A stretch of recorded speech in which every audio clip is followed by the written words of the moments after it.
आइए स्नेमी सारण की पावन भूमि में आज से ये कथा प्रारंभ होने के लिए जा रही है। हम और आप बड़े भागी हैं जो आज ये कथा हमारी इस पवित्र भूमि नेमी सारण धाम में आज से प्रारंभ होने के लिए जा रही है। श्रीमद् भागवत का प्रथम श्लोक है, सच्चिदानंद रूपा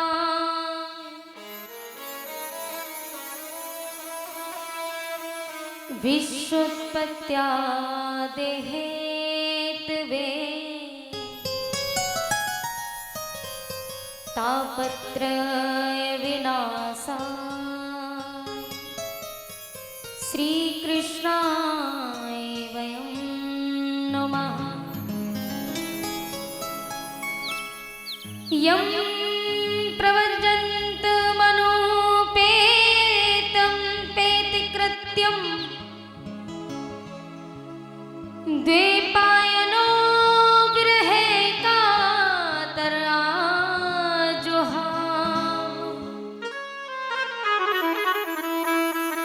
पुत्रेति तन्मयतया तरोभिनोद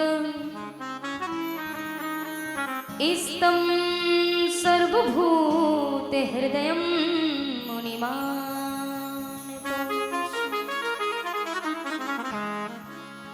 परम मंगल में परात्पर परम अखिलेश्वर अकारण कारण करुणा वरुणालय ततिट वंदित पीतांबरधारी भक्त वैसा कल्पतरु भगवान श्री बाल कृष्ण प्रभु की बांग में प्रति स्वरूपा श्रीमद् भागवत महापुराण सप्ताह ज्ञान यज्ञ इस परम पवित्र नेमी सारण चक्र तीर्थ में आज से शुभारंभ होने जा रहा है। आप और हम निसंदेह बड़ भागी हैं जो गोविंद के गुण गणों की गंगा में गोता लगा रहे हैं। वो भी इस नेमी सारण धाम में नेमी सारण की पवित्र भूमि में। आइए श्लोक का अर्थ है। श्लोक कहता है, सच्चिदानंद रूपाय विश्वोत्पत्त्यादि हेतवे तापत्रे विनाशाय श्री कृष्णाय वयं नमः। भगवान श्री कृष्णाय वयं नमः। हम सब मिलकर के श्री कृष्ण के पाद पद्मों में बारंबार प्रणाम करते हैं। बोलो बाके बिहारी लाल की। भगवान कृष्ण कैसे हैं, आइए पहले उनका स्वरूप जानते हैं। तो तत्ष लक्षण बतलाया है। स्वरूप लक्षण क्या है? सच्चिदानंद रूपाय। ये भगवान का स्वरूप है। भगवान का स्वरूप क्या है? भगवान सत धन चित धन आनंद धन है। और धन का मतलब धनीभूत। धनीभूत का मतलब ठोस। भगवान कैसे हैं? ठोस। भगवान विशुद्ध सत स्वरूप है। सत स्वरूप माने जिसमें असत का किंचित भी प्रवेश ना हो, वो सत धन है। जहां असत्य का प्रवेश ना हो वो सत धन कहलाता है। चित्त कहते हैं ज्ञान को। भगवान ज्ञान धन है। ज्ञान धन कहने का मतलब जिसके भीतर अज्ञान का किंचित भी प्रवेश ना हो वो प्रभु ज्ञान धन है। भगवान आनंद धन भी है। आनंद धन का मतलब जहां दुख कलेश कोई भी ना हो, कुछ भी ना हो, वो भगवान आनंद सिंधु आनंद धन है। बोलिए सच्चिदानंद भगवान की। हमारे प्रभु कैसे आनंद धन, जहां दुख और कलेश का किंचित भी प्रवेश ना हो। लेकिन हमारे पास क्या है? हम सबके पास क्या है? दुख और कलेश। हम सभी के पास दुख और कलेश मिलेगा। किसी से जाकर के पूछो, अरे भैया कैसी गुजर रही है, अच्छी कट रही है ना? तो हम लोग कहते हैं अरे भैया क्या बताएं, बड़े कष्ट में है, मन करता है कि मर जाए। तो हमारे पास दुख और कलेश के सिवा कुछ भी नहीं है। लेकिन प्रभु कैसे हैं? प्रभु के यहाँ तो, प्रभु के अंदर तो दुख और कलेश का किंचित भी प्रवेश नहीं, आनंद ही आनंद है। इसलिए भगवान को कहते हैं सच्चिदानंद रूपा। भगवान के अंदर सत्यता है, जहां असत्य का किंचित प्रवेश नहीं। इसलिए प्रभु भगवान कहते कि आनंद स्वयं अपने अंदर खोजो। आनंद है तो कहाँ है? हमारे हृदय में। हम लोग आनंद को संसार में ढूंढते हैं। अगर किसी के घर में जरा सा भी झगड़ा हो जाए ना, लड़ाई झगड़ा हो जाए, हम लोग कहते हैं अरे भैया अब हम इस घर में नहीं रहेंगे, हम तो काशी में जाकर के रहेंगे, हम तो वृंदावन में जाकर के रहेंगे, हम तो अयोध्या में वास करेंगे। लेकिन सच बताइए, आपको वहां भी घर छोड़ करके आनंद आ सकता है? नहीं आ सकता। क्यों नहीं आ सकता? क्योंकि आनंद तो अपने हृदय में छुपा बैठा है ना, और हमने उसको कभी ढूंढा ही नहीं। जिस प्रकार हम दूध को निकालते ना, गाय और भैंस से जब दूध निकालते, उस दूध को हम गर्म करते, गर्म करने के बाद उसमें थोड़ी सी छाछ डाल के उसको जमाते, तो क्या बन जाता है? दही। और उसी दही का हम काफी देर तक मंथन करते हैं, तो मंथन करने के बाद माखन नजर आता है। काफी समय तक उसका मंथन करते रहते ना, तब कहीं जाकर के माखन प्राप्त होता है, तब हमें माखन दिखाई देता है। और उसी माखन को फिर गरम करते तो क्या बन जाता है? घी। उसी प्रकार प्यारे हृदय में आनंद छुपा बैठा है। हमने अपने हृदय का कभी मंथन किया नहीं, और संसार में चलते फिरते हैं आनंद को ढूंढने के लिए, तो आनंद प्यारे नहीं मिल सकता। बोलिए सच्चिदानंद भगवान जय। तो भगवान के तटस्थ लक्षण बतलाते हुए कहा विश्वोत्पत्त्यादि हेतवे, ये सारा विश्व उन्हीं से उत्पन्न है। विश्वोत्पत्ति आदि, आदि का मतलब उत्पत्ति, आदि का मतलब पालन और संहार। आदि शब्द में पालन संहार दोनों आ जाते हैं। दोनों के जो हेतु कारण हैं, ऐसे प्रभु की शरण में जाने से हमें लाभ क्या है? तो बोले तापत्रे विनाशाय। हम और आप तीन प्रकार के जो ताप होते हैं ना, दैहिक, दैविक, भौतिक ताप, तीन ताप हैं, और इन तीनों तापों में हम सभी तप रहे हैं। दैहिक, दैविक, भौतिक ताप। कितने ताप हुए? तीन। और वो तीन ताप कौन से? दैहिक ताप माने शरीर का ताप, दैहिक माने शरीर का ताप। तो शरीर का ताप भी दो प्रकार का होता है प्यारे, एक शारीरिक ताप और एक मानसिक ताप। शारीरिक ताप में जैसे कि बुखार आ जाए, ज्यादा परेशान हम हो जाते हैं, बुखार आ जाता है, पीड़ा होती है, पेट में दर्द होना, ये क्या हुआ? ये शारीरिक ताप है, क्योंकि हम परेशान है ना, शरीर से स्वस्थ नहीं है, परेशान है, तो ये क्या हुआ? ये शारीरिक ताप आ गया। और एक होता है मानसिक ताप। मानसिक ताप कौन सा? अंदर ही अंदर कोई ना कोई टेंशन चल रही है, कोई ना कोई चिंता लगी है, टेंशन अंदर माइंड से बड़े परेशान है, इतनी कोशिश करते लेकिन टेंशन दूर नहीं होती है। अब मान लीजिए भैया, टेंशन माने, टेन माने कितने हुए? 10 माने 10, और सन माने सूरज। 10 माने 10, सन माने सूरज।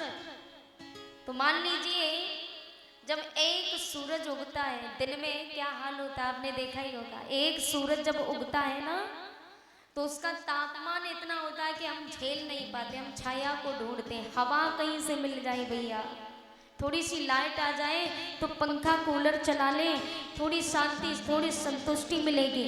एक सूरज के उगने से, गर्मी, इतना तापमान, लेकिन हमारे अंदर तो 10-10 सूरज उग रहे हैं। 10 माने 10, सन माने सूरज, तो हमारे अंदर जो 10-10 सूरज उग रहे हैं, इसका तापमान कहाँ से झेल पाएंगे भैया? एक सूरज का तापमान नहीं झेल पा रहे, तो जो अंदर 10-10 सूरज पल रहे हैं, टेंशन, उसको कहाँ से झेलेंगे? तो ये बहुत बुरा है। तो इसको भी, ये मानसिक ताप हो गया, टेंशन मानसिक ताप, और बुखार आना, पेट में दर्द होना, घुटनों में दर्द होना, ये दैहिक ताप हो गया। तो प्रभु की शरण में जाने से दैहिक ताप से मुक्ति मिल जाती है। कोई ज्यादा परेशान नहीं रहता है, हंसते हंसते जीवन व्यतीत हो जाता है प्रभु की शरण में जाने से। और दूसरा ताप भौतिक ताप। भौतिक ताप माने भूत प्रेतों को हमारी माता ज्यादा परेशान रहती है, कहती है अरे भैया हमारे घर में भूत का साया है। माताएं बड़ी परेशान रहती है इस बात से। अरे आप भगवान की शरण में जाकर के देखो, भगवान श्री हरि गोविंद की गुणगान की कथाएं गाओ, कथाएं सुनो, भगवान का भजन करो, ये भूत प्रेत कभी नहीं पास आएंगे, इनसे मुक्ति मिल जाती है। ये कौन सा हो गया? भौतिक ताप। तो भौतिक ताप में भूत प्रेत आ जाते हैं। भूत प्रेत सताएं, बिच्छू कातर सर्प, या फिर जंगल से कोई शेर आ जाए आक्रमण कर दे, ये सब भौतिक ताप में आता है। तो भगवान की शरण में जाने से भौतिक ताप से भी मुक्ति मिल जाती है। बोलो राधे राधे। अब तीसरा कौन सा है? दैविक ताप। तीसरा दैविक ताप। दैविक ताप माने भूकंप आ गया, जैसे भूकंप आ जाए, या फिर मान लो ओले वृष्टि हो जाए, ओले पड़ जाए, क्या बोलते हैं आप? क्या जाओ, बर्फ के ओले गिरते हैं ना बारिश के समय, ओले बोलते हैं ना। ओले पड़ जाए और फसल पर, तो फसल चौपट हो जाए, तो ये क्या हो गया? दैविक ताप। इसलिए श्लोक में लिखा है तापत्रय विनाशाय। इन तीनों प्रकार के तापों से प्रभु की शरण में जाने से मुक्ति मिल जाती है। ऐसे गोविंद के पाद पद्मों में जाते ही हमें तीनों प्रकार के तापों से मुक्ति मिल जाती है। इसलिए हम सब मिलकर के प्रभु गोविंद को प्रणाम करते हैं। बोलो सच्चिदानंद भगवान जय। व्यास नंदन भगवान सुखदेव जी को जो जन्म लेते सन्यासी बनकर के वन में चले गए, ऐसे सर्वभूत हृदय वाले श्री सुखदेव भगवान को भी हम बारंबार प्रणाम करते हैं। नेमि से सूतमासीन ममि भाग्य महामतिम कथामृत रसास्वाद कुशलः सौनिको ब्रवीत।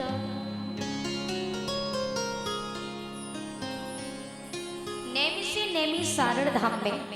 अब आइए ये जानते हैं, देखिए पहले दिन कथा नहीं हो पाती है, आप भी जानते हो। पहले दिन तो केवल समझा पाते हैं कि ये कथा क्यों करवाते हैं, क्यों करनी चाहिए, तो पहले दिन तो कथा हो ही नहीं पाती। लेकिन आइए जानते हैं कि हमारे जो भारत की भूमि है, हमारे पूरे भारत की भूमि को नेमि सारण धाम से भी जाना जाता है। हमारी इस पवित्र भूमि को नेमि सारण धाम भी कह सकते हैं। लेकिन इस भारत भूमि का नाम नेमि सारण क्यों पड़ा, तो आइए जानते हैं। एक बार 88,000 ऋषि मुनि मिलकर के उनके मन में सत्संग की इच्छा जागृत हुई। 88,000 महात्मा इकट्ठे हुए अरण्य में। अरण्य कहते हैं, अरण्य कहते हैं जंगल को, और अरण्य में 88,000 महात्मा जब इकट्ठे हुए तो विचार किया किस बात पर?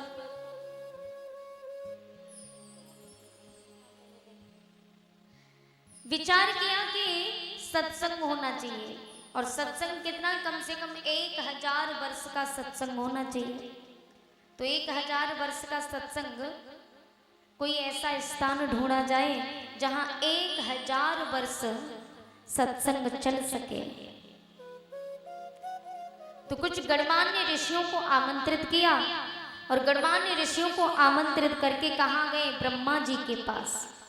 ब्रह्मा जी जो सृष्टि के रचयिता हैं, बैठ जाओ थोड़ी देर, अभी आरती कराएंगे, बैठ जाओ। बोलिए गोविंद भगवान की। ब्रह्मा जी जो सृष्टि के रचयिता हैं,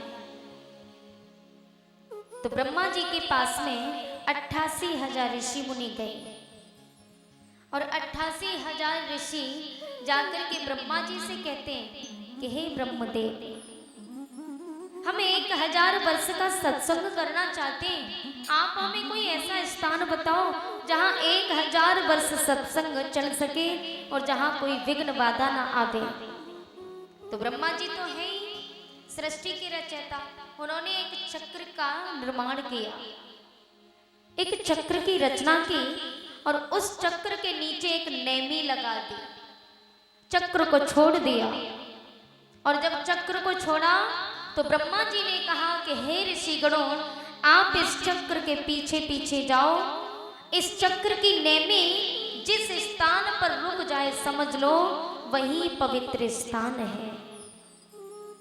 ब्रह्मा जी ने चक्र को छोड़ा, वो चक्र घूमता हुआ देशों में विदेशों में चारों तरफ घूमा,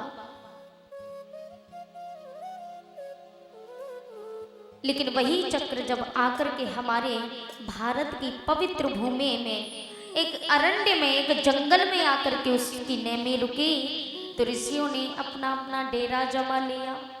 ऋषिगण बैठ गए कथा को श्रवण करने के लिए। बोले भैया यही पवित्र भूमि है। तो वो स्थान कहाँ? वो भी जंगल था। जंगल को क्यों चुना जाता था? पहले कोई साउंड नहीं था, अब तो साउंड है। कोई भी यंत्र नहीं था, इंस्ट्रूमेंट भी नहीं था, तो पहले जंगल को चुना जाता था। जंगल में थोड़ा सा बोलो तो बहुत दूरी तक आवाज गूंजती थी। जंगल को चुना गया और जंगल में बैठ करके बरगद के वृक्ष के नीचे आसन लगाया। लेकिन बरगद के वृक्ष को भगवान ने एक तासीर दे रखी है, शीत काले भवित उष्णम, उष्ण काले शीतलः।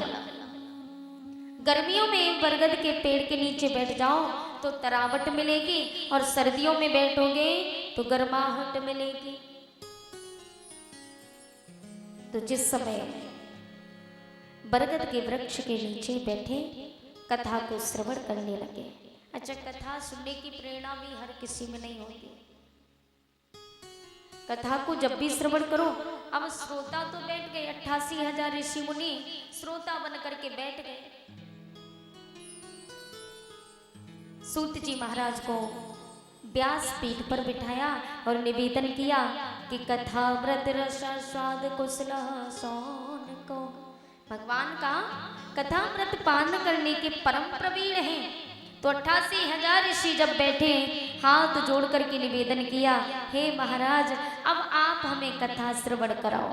श्रोताओं का विशेषण क्या है? श्रोता बुद्धिमान वही है जो कथा श्रवण करने के लिए आए, और कथा पांडाल में बैठे तो कितना भी विज्ञ क्यों ना हो, लेकिन कथा सुनने जब आए तो अज्ञ बन करके बैठना चाहिए।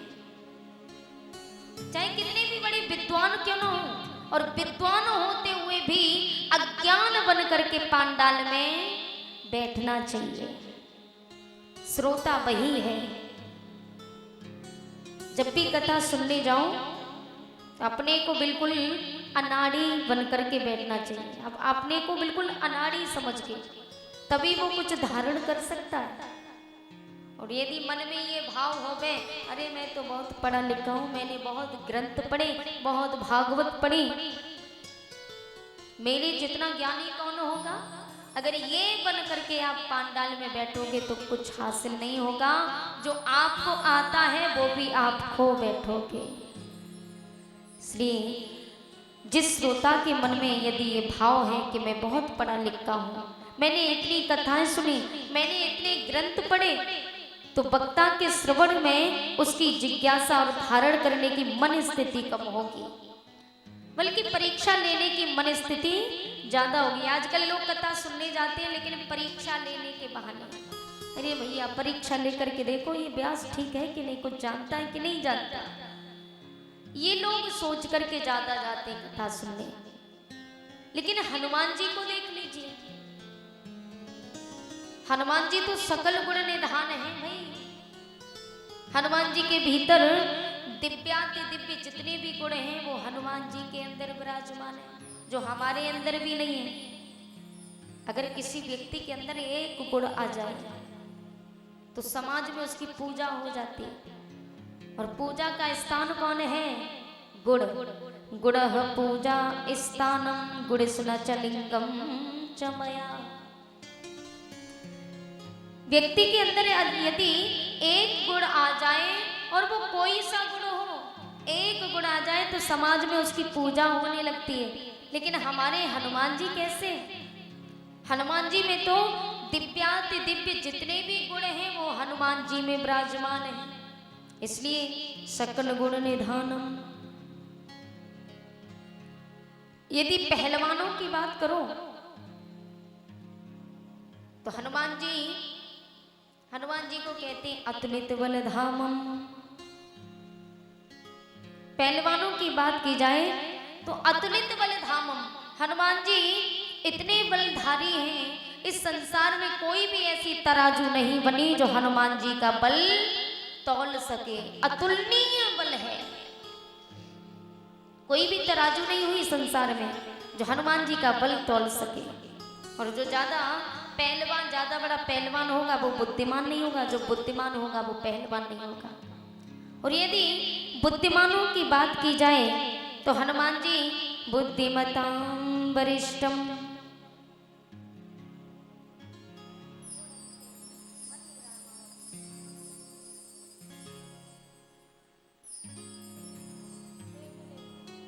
श्री राधे।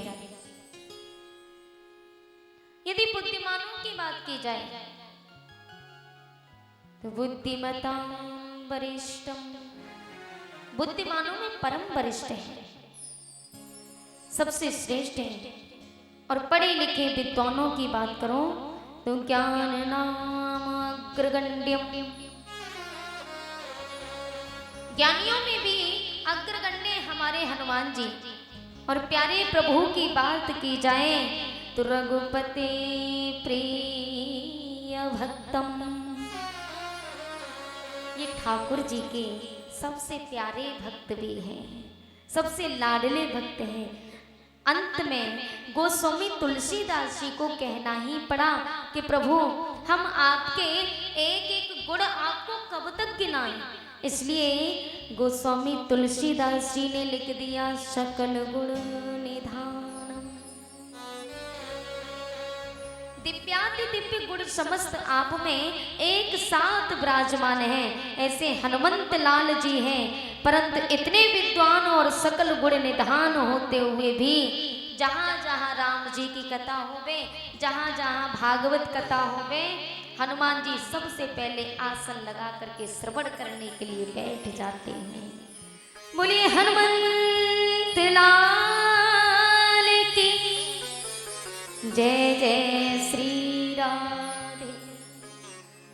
आज यहाँ भी कथा हो रही है ना, तो आप ये मत सोचो कि केवल हम बैठे हैं, यहाँ भी हमारे हनुमान जी बैठे हुए हैं आसन लगा करके।